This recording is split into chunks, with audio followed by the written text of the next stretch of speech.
Student, তোমরা যারা ক্যালকাটা ইউনিভার্সিটির আন্ডারে সেকেন্ড সেমিস্টারের ছাত্রছাত্রী আছো, তোমাদের জন্য আজকের ক্লাসটা খুবই গুরুত্বপূর্ণ।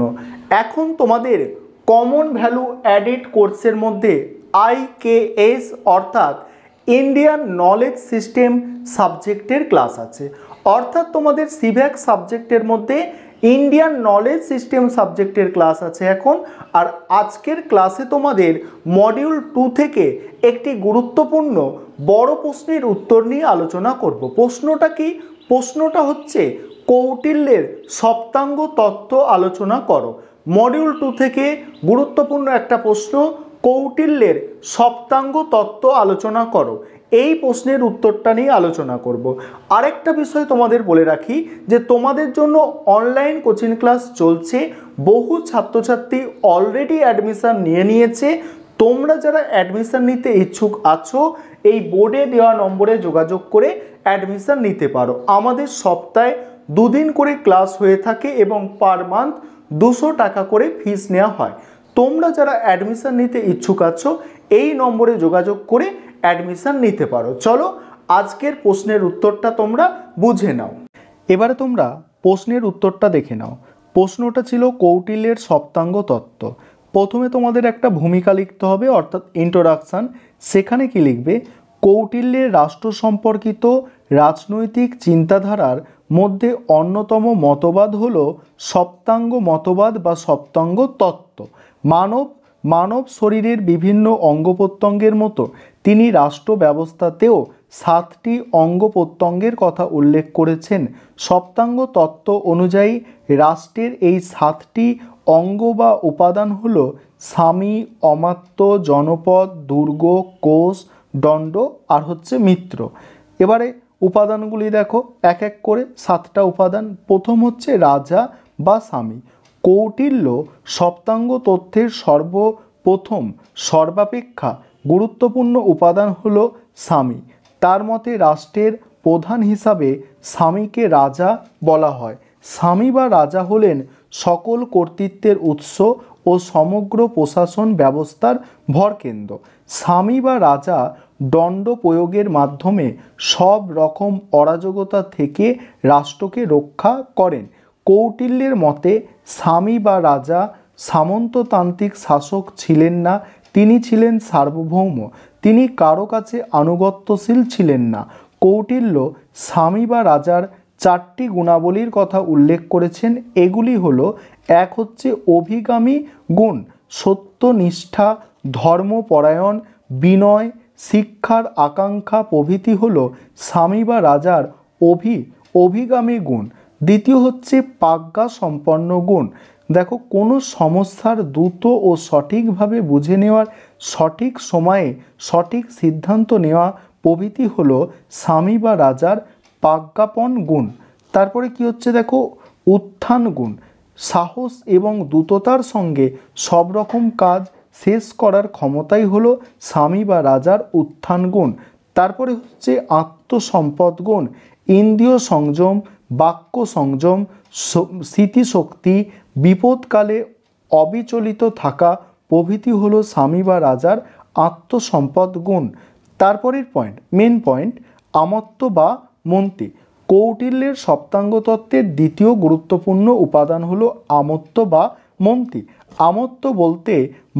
আমত্ত বলতে মন্ত্রীসহ সকল উচ্চপদস্থ কর্মীদের বোঝায়। কৌটিল্যের মতে আমত্ত অবশ্যই দেশজ হবেন এবং স্বামী বা রাজার অনুগত থাকবেন। আমত্তদের প্রধান কাজ হলো রাষ্ট্র পরিচালনার ক্ষেত্রে স্বামী বা রাজাকে সর্বতোভাবে সাহায্য করা। তারপরে দেখো, কৌটিল্যর মতে রাষ্ট্রের সামর্থ্য অনুযায়ী আমত্তদের নিয়োগ করতে হবে। এক্ষেত্রে ধর্ম, অর্থ, কাম, ভয় 4 প্রকার উপধার দ্বারা তাদের সততার পরীক্ষা নেওয়া উচিত এবং আমত্ত বা মন্ত্রীদের অবশ্যই প্রাজ্ঞ, সংহতি, সাহস, আনুগত্য প্রভৃতি গুণাবলীর অধিকারী হতে হবে। কৌটিল্য তার অর্থশাস্ত্রে বিভিন্ন কাজের বিভিন্ন ধরনের আমত্ত বা মন্ত্রীদের নিয়োগের কথা বলেছেন, যেমন পুরোহিত, কোষাধ্যক্ষ, রাজদূত, দেওয়ানি, ফৌজদারি, তারপর দেখো মামলার বিচারক প্রভৃতি বলছে কোষাধ্যক্ষ, পুরোহিত, কোষাধ্যক্ষ, রাজদূত, দেওয়ানি ও ফৌজদারি মামলার বিচারক প্রমুখ। তারপরে পরের পয়েন্ট হচ্ছে দেখো জনপদ। কৌটিল্যের সপ্তাঙ্গ তত্ত্বের তৃতীয় গুরুত্বপূর্ণ উপাদান হলো জনপদ। কৌটিল্য জনপদ বলতে রাষ্ট্রের ভূখণ্ডে ও তার আদিবাসীদের বুঝিয়েছেন। রাষ্ট্রের ভূখণ্ড ও তার আদিবাসীদের বুঝিয়েছেন। উর্বর ভূমি, প্রচুর অরণ্য সম্পদ, খনিজ সম্পদ এবং উৎকৃষ্ট মানের গোচারণ ভূমিকে তিনি আদর্শ ভূখণ্ড বলেছেন। জনসমষ্টি ও আদিবাসীদের প্রসঙ্গে বলেছেন প্রতিটি গ্রামে কমপক্ষে 100 এবং সর্বাধিক 500 পরিবার বসবাস করবে। আর এই জনসমষ্টি রাজভক্ত, তারপরে সুভদ্র, কৃষিজীবী এবং স্বামী বা রাজার প্রতি অনুগত থাকবে। তারপরের পয়েন্ট কি আছে? তারপরের পয়েন্ট আছে দেখো, তারপরের পয়েন্ট আছে দুর্গ। সেখানে কি বলা হচ্ছে দেখো, কৌটিল্যের সপ্তাঙ্গ তত্ত্বে চতুর্থ গুরুত্বপূর্ণ উপাদান হলো দুর্গ। সাধারণত সুরক্ষিত রাজধানীর পরিকল্পনাকেই কৌটিল্য দুর্গ বলে অভিহিত করেছেন। কৌটিল্য দুর্গগুলিকে সাম্রাজ্যের অত্যন্ত গুরুত্বপূর্ণ অংশ বলে মনে করেন। রাষ্ট্রের সুরক্ষার জন্য কৌটিল্য 4 ধরনের দুর্গের কথা বলেছেন। এগুলি হলো জলদুর্গ, গুহা বা পর্বত দুর্গ, মরুদুর্গ এবং বন দুর্গ। তারপরের পয়েন্ট হচ্ছে কি কোষ। সেখানে কি বলা হচ্ছে দেখো, কোষ পয়েন্টটাই কি বলা হচ্ছে দেখো, কৌটিল্যের সপ্তাঙ্গ তত্ত্বের পঞ্চম গুরুত্বপূর্ণ উপাদান হলো কোষ। কৌটিল্যের মতে কোষ হলো এমন একটি অর্থভাণ্ডার যা রাজা রাজস্ব সংগ্রহের মাধ্যমে উপার্জন করেন অথবা অন্য কোনো সৎ উপায়ে সংগ্রহ করেন। কোষ বা রাজার আর্থিক সক্ষমতার ওপরে রাষ্ট্রের শক্তি বা সামর্থ্য অনেকটাই নির্ভরশীল। পরের পয়েন্ট হচ্ছে দণ্ড।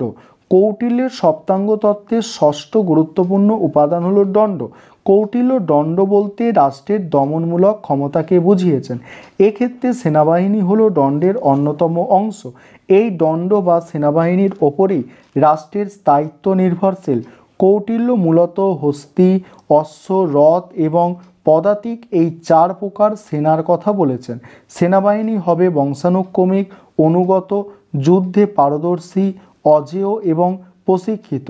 সেনারা রাজার ইচ্ছায় পরিচালিত হবে এবং রাজার নির্দেশ মতো কাজ করবে। সেনাবাহিনী গঠিত হবে সাধারণত ক্ষত্রিয়দের দ্বারা, তবে জরুরি ভিত্তিতে নিম্নবর্গের মানুষদেরও সেনাবাহিনীতে অন্তর্ভুক্ত করা যেতে পারে। পরের পয়েন্ট কি আছে? পরের পয়েন্ট আছে মিত্র। সেখানে কি বলা হচ্ছে দেখো, কৌটিল্যের সপ্তাঙ্গ তত্ত্বের সপ্তম অর্থাৎ সর্বশেষ গুরুত্বপূর্ণ উপাদানটি হলো মিত্র। কৌটিল্যের মতে মিত্র হলো সেই যার কাছে থেকে বিপদের কোনো সম্ভাবনা থাকে না, অর্থাৎ মিত্র হবে বংশানুক্রমিক ও অকৃত্রিম। তবে মিত্র সাময়িক ও কৃত্রিমও হতে পারে। কৌটিল্য 2 ধরনের মিত্রের কথা বলেছেন। একটা হচ্ছে দেখো সহজ মিত্র। পিতার সময়কাল থেকে যে ধরনের ব্যক্তিত্বের সঙ্গে মিত্রতার সম্পর্ক রয়েছে তারা হলো সহজ মিত্র। কৃত্রিম মিত্র, এই ধরনের মিত্র হলো অর্জিত মিত্র। এই ধরনের মিত্র স্বাস্থ্য, সম্পদ ও জীবনের নিরাপত্তা দেয়।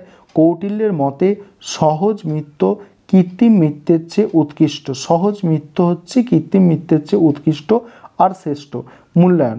মানব শরীরে যেমন অঙ্গ প্রত্যঙ্গ থাকে তেমনি 7টি অঙ্গের সম্মিলিত ফলই হলো রাষ্ট্র শরীর। তারপরে পরিস্থিতি বিবেচনার গুরুত্ব ও প্রাধিকারের পরিবর্তন ঘটলে সপ্তাঙ্গ হলো একটি একক। দেখো, প্রাধিকারের পরিবর্তন ঘটলেও সপ্তাঙ্গ হলো একটি একক যার সমষ্টিগত মূল্য বেশি। কৌটিল্য মনে করেন সপ্তাঙ্গ মিলিত হয়ে কার্যনির্বাহ করলে রাষ্ট্ররূপ শরীর সুপরিচালিত হবে, অন্যথায় ব্যাধি প্রকোপে আক্রান্ত হয়ে রাষ্ট্রের অস্তিত্ব বিপন্ন হবে। এই ছিল তোমাদের আজকের ক্লাস।